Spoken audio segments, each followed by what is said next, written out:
The narcissist's dying breath, why their final years are a living hell of their own making.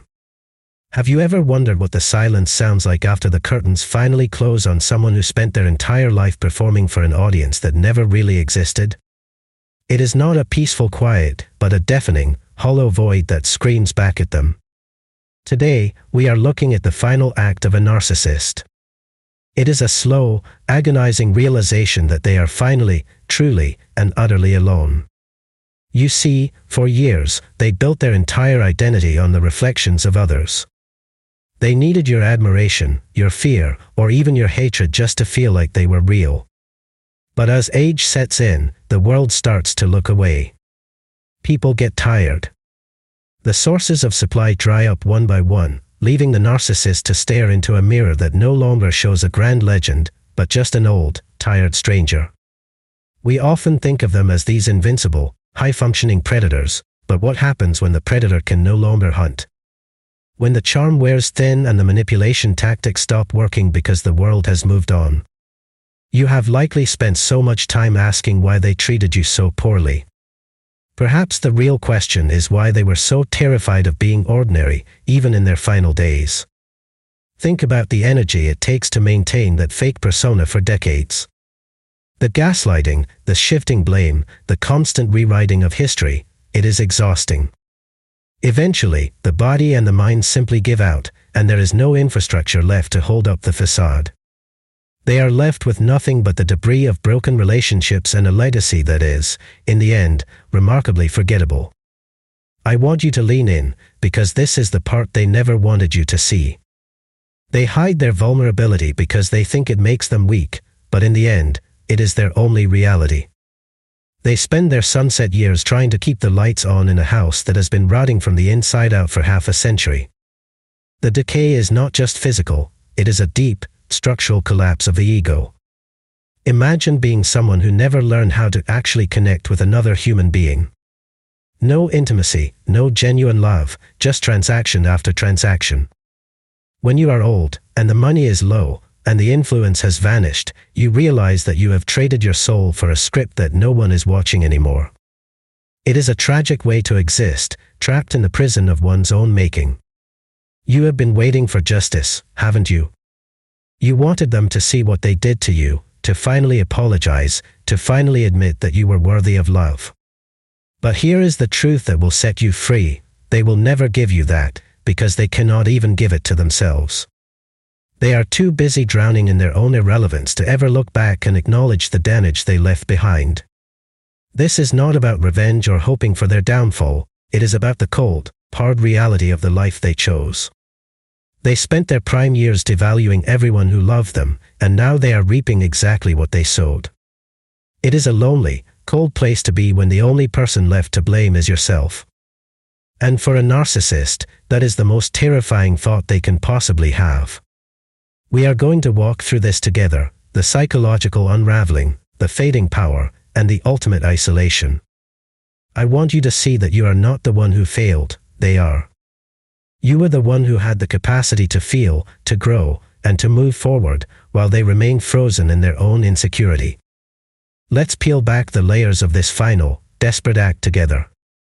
By the end of this, you will understand why their ending is so bleak, and why you are the one who actually holds the power. You are moving toward freedom, while they are stuck in a loop of historical revisions and failed connections. It is time to stop looking back at them with fear and start seeing them for what they really are, a ghost in their own life, waiting for the lights to fade. Why is it that the narcissist, who seemed so invincible, crumbles so completely when they are no longer the center of attention? It is because they have no inner self. When you strip away the admiration of the crowd, there is no solid ground underneath them. They are like a house of cards in a windstorm, built entirely on the perception of others rather than any internal sense of value or peace. Think of their brain as a feedback loop. They need input to function. They need you to react, to fight, to cry, or to praise them to confirm they exist. Without that, they feel like they are disappearing. As they get older, the input becomes harder to secure. Friends drift away, family sets boundaries, and the professional status wanes.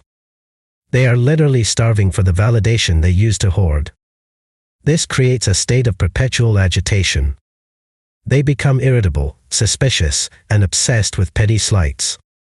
If you have ever seen an elderly narcissist, you know that look, the bitterness etched into their face, the way they obsess over things that happened 20 years ago.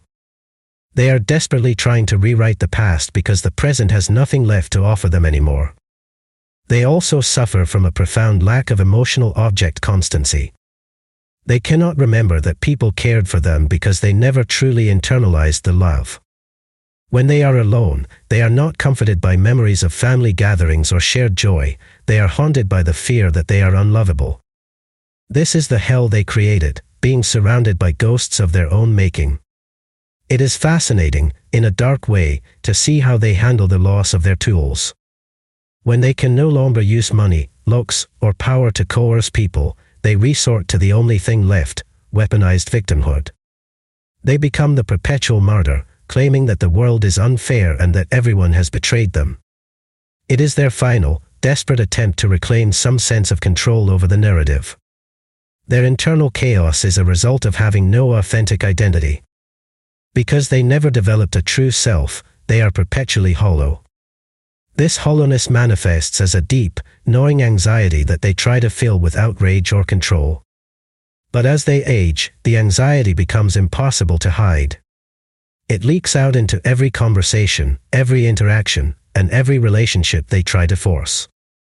You might think they are winning because they are still loud, still demanding, still insisting they are the victim. But look closer.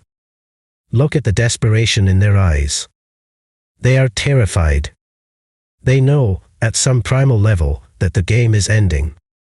They are frantically trying to patch holes in a sinking ship, but they have run out of resources and they have run out of time to change course.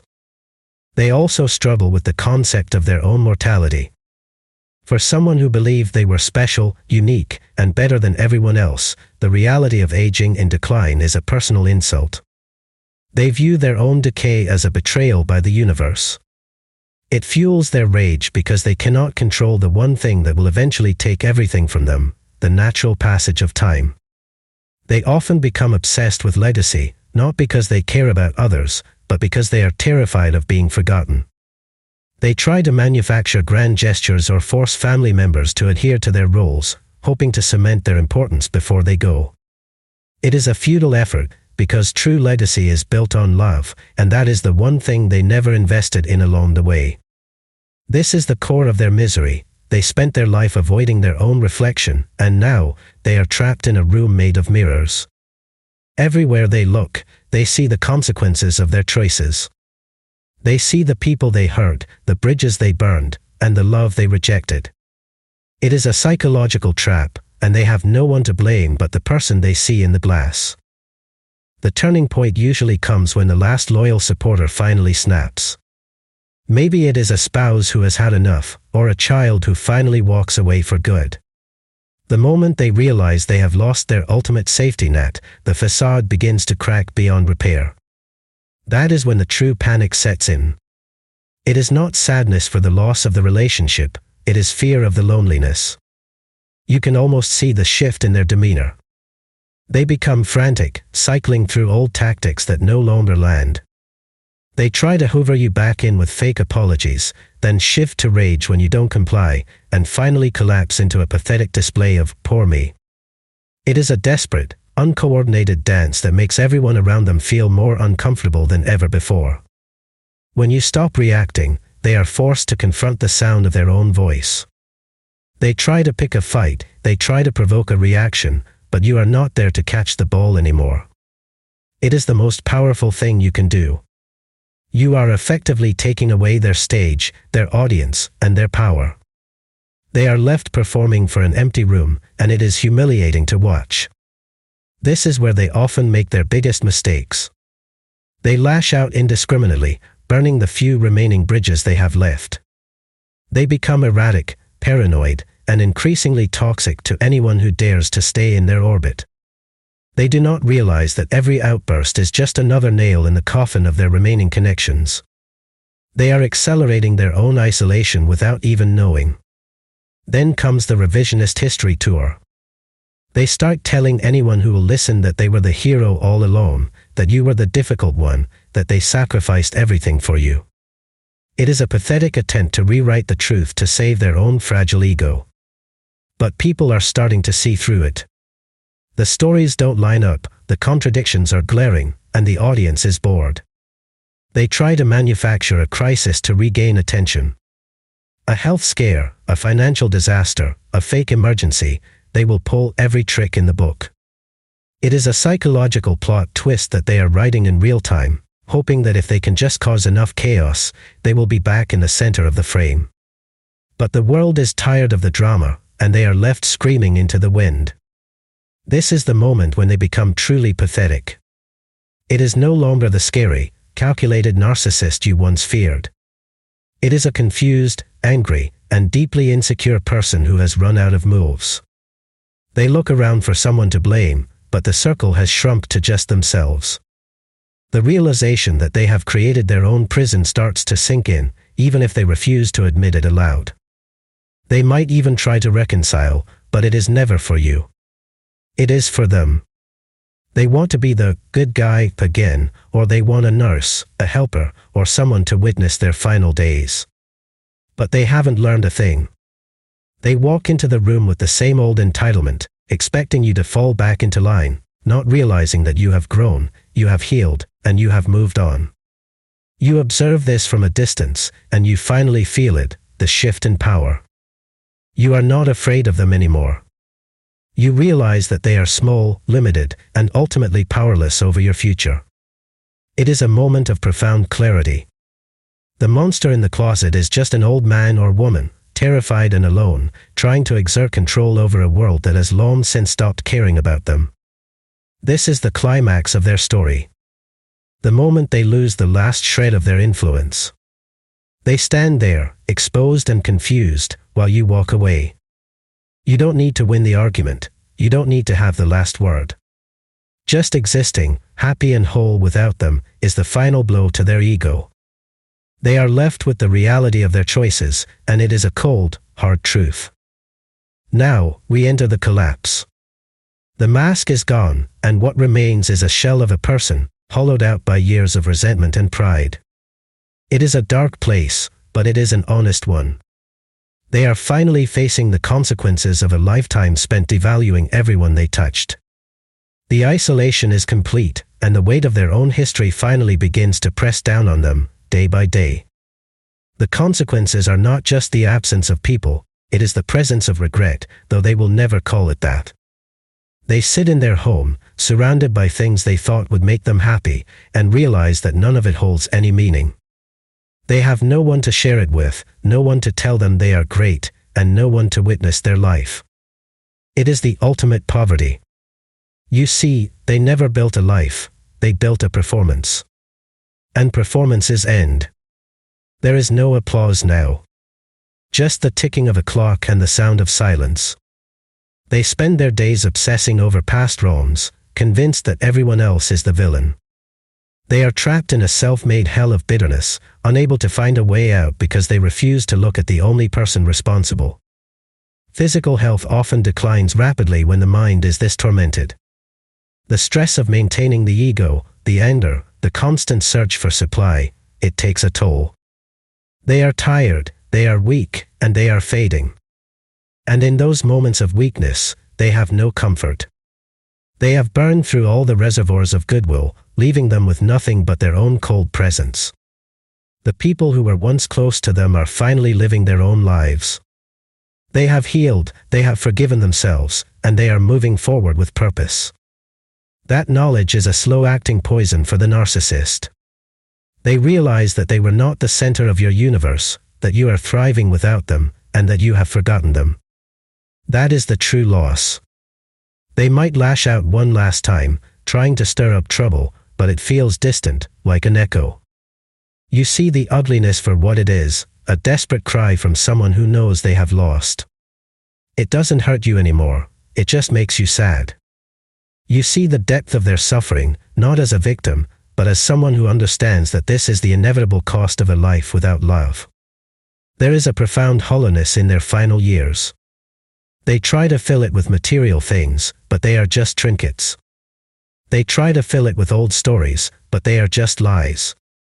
They are a ghost haunting their own living space, waiting for the end. They have no anchor in reality because they spent their whole life rejecting the truth.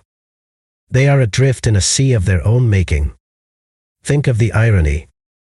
They fought so hard to be special, to be superior, to be the king or queen of their domain. And in the end, they are just a cautionary tale. A reminder of what happens when you prioritize ego over connection. Their life, which they thought was a grand narrative of triumph, is actually a tragic lesson on the importance of humility and genuine human kindness. You don't need to pity them, that would be patronizing. Just observe the truth. They chose this. Every bridge they burned, every person they pushed away, every lie they told, it all led to this moment. They are not victims of the world, they are the architects of their own isolation. And that is the most painful truth they could ever be forced to face, if they were brave enough to try. But they aren't brave. They will go to their end blaming everyone else, claiming they were misunderstood, and insisting that they were the victim all along. It is a sad, pathetic ending to a life that could have been so much more. But you don't have to carry that burden for them. Let them keep their delusions. You are free, and that is all that matters. The collapse is theirs alone. We have walked through the fire, and you are still standing. That is the real story here. They are fading into the darkness of their own making, while you are stepping into the light of your own truth. Their dying breath is not a tragedy for you, it is a release. It is the final closing of a door that you should have locked a long time ago. You are safe now. You have learned that their power was always an illusion. It was never about them being stronger than you, it was about you being generous enough to give them the benefit of the doubt. You were a good person, and that was your strength, not your weakness. Hold on to that. Keep that capacity for love, for empathy, and for connection, because that is what makes your life rich and meaningful. As they fade away, don't look back to see if they are changing. They are not. Focus on the path ahead of you. You have so much life left to live, so many authentic connections to make, and so many ways to grow. Their misery is not your burden to carry. Release the anger, release the need for closure, and release the weight of their opinion. You owe them nothing, not even your thoughts. Think about the peace you have now. The absence of the drama, the gaslighting, and the constant fear. It is a gift you gave yourself when you chose to walk away and stop feeding the cycle. You have reclaimed your life, your time, and your soul. That is a victory that no narcissist can ever understand, and that is exactly why they will always lose in the end. You are the architect of your own future now. Every decision you make is yours, not theirs. Every dream you pursue is authentic to you, not a reaction to their abuse. You are building a foundation of truth, and that is something that will last a lifetime. They built their house on sand, but you are building yours on solid ground. You are not just surviving, you are thriving. Take a moment to breathe in the quiet. This is what freedom feels like. No one screaming, no one accusing, no one manipulating. Just the beautiful, steady rhythm of your own heart. You earned this. You fought for this, and you won. Remember this feeling, because whenever the past tries to creep back in, you can anchor yourself in the reality of your current peace. They will eventually become a footnote in your story, not the main character. A lesson you learned, a challenge you overcame, and a person you outgrew. You are so much more than what they tried to make you. You are a person of depth, of resilience, and of immense value. Never let anyone, especially not their ghost, tell you otherwise. You are the hero of your own life. As the sun sets on their influence, let it rise on your potential. There is a world out there waiting for the real you, the person who wasn't suppressed by their insecurities. Go out and find it. Build relationships that are based on mutual respect, love, and honesty. You know what they look like now, so you will never settle for anything less again. You are wise, and you are ready. They end in the silence of a life unlived. You go on to write chapters full of color, joy, and genuine connection. They are a cautionary tale, and you are the living proof that healing is possible. Carry this truth with you: you were never the problem. You were just a beautiful light that they tried to dim, but they failed. You are still shining, and you always will be. The narcissist ends in the dark, but you are walking into the dawn. You are the story that matters now, and every step you take is a testament to the person you were always meant to be. Don't look back. The view is much better from here, where the air is clear, the truth is simple, and you are finally, truly, and completely free to be exactly who you are without fear.